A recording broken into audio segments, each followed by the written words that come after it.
Samantala, itong si Pangulong Marcos angat daw na tuluyang hindi na umasa ang Pilipinas sa importasyon ng bigas. Brigada Maricar Sargan sa balita, ibrigada mo! Tutok si Pangulong Ferdinand Marcos Jr. sa pagpapalakas ng sektor ng agrikultura para matiyak ang sapat na supply ng pagkain sa bansa at unti-unting mabawasan ang pag-angkat mula sa ibang bansa, lalo na ng bigas. Sa kanyang pagdalo sa ika-50 Gawad Saka sa Science City of Muñoz sa Nueva Ecija, binigyang diin ng Pangulo na mahalaga ang papel ng mga magsasaka at mangingisda sa layunin ng pamahalaan na maabot ang food self-sufficiency.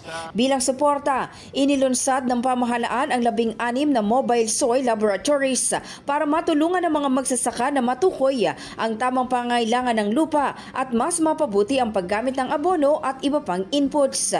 Pinasinayaan din ni Pangulong Marcos ang rice processing at palay drying facilities na nagkakahalaga ng 63.9 million habang 31 million naman ang inilaan para sa pamamahagi ng mga makineryang pansakahan.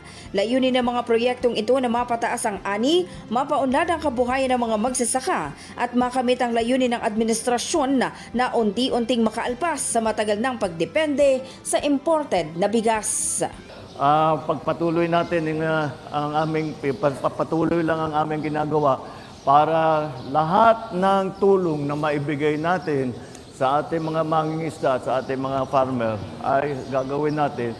Darating din tayo sa araw na hindi na tayo masyadong umaasa sa importation.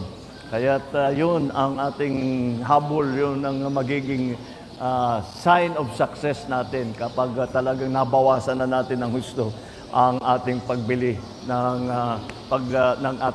ng imported rice. Pero kayo ang pag-asa ng agrikultura ng Pilipinas. Kaya't ulit maraming salamat sa sakripisyo ninyo.